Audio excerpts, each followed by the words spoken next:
প্রিয় অষ্টম শ্রেণীর শিক্ষার্থীরা, শুভেচ্ছা নিও। আজকে আমি তোমাদের বাংলাদেশ ও বিশ্ব পরিচয় বিষয়ের নতুন বই থেকে তৃতীয় অধ্যায় এর ৩৬ পৃষ্ঠার দলগত কাজ সমাধান করে দেব। প্রথমে তোমাদের বলবো, যারা আমার চ্যানেলটি সাবস্ক্রাইব করো নাই তারা আমার চ্যানেলটি সাবস্ক্রাইব করবে এবং আমার সাথে থাকবে। তাহলে চলো আমরা ক্লাস শুরু করি। বাংলাদেশ ও বিশ্ব পরিচয়, পৃষ্ঠা নং ৩৬, দলগত কাজ। ১. ৯০-এর গণ অভ্যুত্থানের প্রধান কারণগুলো সংক্ষেপে উপস্থাপন করো। ২. তোমার দৃষ্টিকোণ থেকে জুলাইয়ের গণঅভ্যুত্থানের ৩টি গুরুত্বপূর্ণ কারণ চিহ্নিত করো এবং সেগুলো কেন গুরুত্বপূর্ণ বিশ্লেষণ করো। তো চলো এখন আমরা এই দুটি কাজের সমাধান দেখে নিই। প্রথম কাজের প্রশ্ন ছিল ৯০-এর গণঅভ্যুত্থানের প্রধান কারণগুলো সংক্ষেপে উপস্থাপন করো। ৯০-এর গণঅভ্যুত্থান ছিল বাংলাদেশের ইতিহাসে স্বৈর শাসন বিরোধী এক গুরুত্বপূর্ণ গণ আন্দোলন। এর পেছনের প্রধান কারণগুলো সংক্ষেপে তুলে ধরা হলো। ক.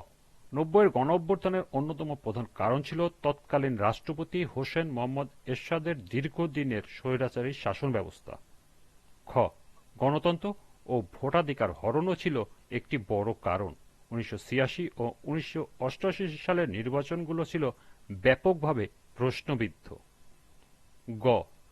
আইনের শাসনের অনুপস্থিতি ও বিচার বিভাগের অকার্যকারিতা আন্দোলনকে ত্বরান্বিত করে। ঘ. সামাজিক ও অর্থনৈতিক সংকট পরিস্থিতিকে আরও জটিল করে তোলে। দুর্নীতি ও স্বজনপ্রীতির কারণে জনগণের ক্ষোভ ক্রমেই বৃদ্ধি পায়। ঙ. বিরোধী রাজনৈতিক কর্মী, ছাত্র ও সাধারণ জনগণের উপর দমন পীড়ন, নির্বিচারে গ্রেপ্তার এবং বিচার বহির্ভূত কর্মকাণ্ড রাষ্ট্রের প্রতি মানুষের আস্থা ভেঙে দেয়। পরিশেষে বলা যায়, দীর্ঘমেয়াদী স্বৈরাচার, গণতন্ত্রহীনতা, ভোটাধিকার হরণ, দমন-পীড়ন, দুর্নীতি ও অর্থনৈতিক সংকট, এইসব কারণ মিলেই ৯০-এর গণ অভ্যুত্থানের জন্ম দেয়, যার ফলশ্রুতিতে এরশাদ সরকারের পতন ঘটে এবং দেশে গণতন্ত্র পুনঃপ্রতিষ্ঠার পথ সুগম হয়। দ্বিতীয় প্রশ্ন ছিল, তোমার দৃষ্টিকোণ থেকে জুলাই গণঅভ্যুত্থানের ৩টি গুরুত্বপূর্ণ কারণ চিহ্নিত করো এবং সেগুলো কেন গুরুত্বপূর্ণ বিশ্লেষণ করো। আমাদের দৃষ্টিকোণ থেকে জুলাই গণঅভ্যুত্থানের ৩টি সবচেয়ে গুরুত্বপূর্ণ কারণ নিচে চিহ্নিত ও বিশ্লেষণ করা হলো। লক্ষ্য করো, আমি এখানে উল্লেখ করছি আমাদের, যেহেতু এটি দলীয় কাজ। তোমাকে যদি একক কাজ দেওয়া হয় সেক্ষেত্রে তুমি লিখবে আমার। প্রথমটি হল সরকার চালিত বৈষম্যমূলক কোটা প্রথা। এই আন্দোলনের তাৎক্ষণিক ও প্রাথমিক কারণ ছিল সরকারি চাকরিতে বিদ্যমান বৈষম্যমূলক কোটা ব্যবস্থা। মেধাভিত্তিক নিয়োগের পরিবর্তে কোটার অতিরিক্ত প্রাধান্য শিক্ষিত তরুণ সমাজের মধ্যে তীব্র ক্ষোভ সৃষ্টি করে। দীর্ঘদিন ধরে বেকারত্ব, প্রতিযোগিতামূলক পরীক্ষার চাপ এবং সীমিত সুযোগের মধ্যে কোটা ব্যবস্থা তরুণদের ভবিষ্যৎ অনিশ্চিত করে তোলে। গুরুত্বপূর্ণ কেন? কারণ ছাত্র সমাজই ছিল আন্দোলনের প্রধান শক্তি, আর এই বৈষম্য তাদের সরাসরি জীবনের সঙ্গে যুক্ত ছিল। দ্বিতীয়টি হল দীর্ঘমেয়াদী ফ্যাসিবাদী শাসন ও গণতন্ত্রের অনুপস্থিতি।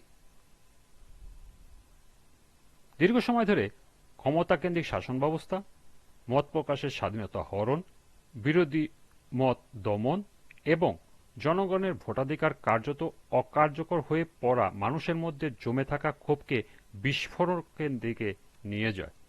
নির্বাচন ব্যবস্থার প্রতি মানুষের আস্থা নষ্ট হয়ে যাওয়ায় শান্তিপূর্ণ পরিবর্তনের পথ রুদ্ধ হয়ে পড়ে। গুরুত্বপূর্ণ কেন? কারণ গণতান্ত্রিক পথ বন্ধ হয়ে গেলে জনগণ বাধ্য হয়ে রাস্তায় নামতে। এটাই গণ অভ্যুত্থানের ভিত্তি তৈরি করে।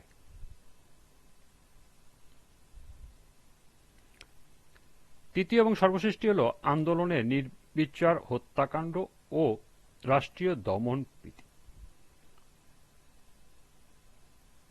শান্তিপূর্ণ আন্দোলনের বিরুদ্ধে আইনশৃঙ্খলা বাহিনীর অতিরিক্ত বল প্রয়োগ, হত্যা, গ্রেপ্তার ও নিপীড়ন পরিস্থিতিকে আরও ভয়াবহ করে তোলে। এতে আন্দোলন শুধু ছাত্রদের মধ্যে সীমাবদ্ধ না থেকে সাধারণ জনগণের আন্দোলনে রূপ নেয়। গুরুত্বপূর্ণ কেন? কারণ দমন পীড়ন আন্দোলন দমাতে ব্যর্থ হয়ে বরং জনগণের নৈতিক ক্ষোভ ও ঐক্যকে আরো শক্তিশালী করে তোলে। পরিশেষে বলা যায়, কোটা বৈষম্য আন্দোলনের সূচনা করলেও দীর্ঘমেয়াদী শাসন ব্যবস্থা, সংকট ও দমন-পীড়ন এটিকে একটি পূর্ণাঙ্গ গণ অভ্যুত্থানে রূপ দেয়।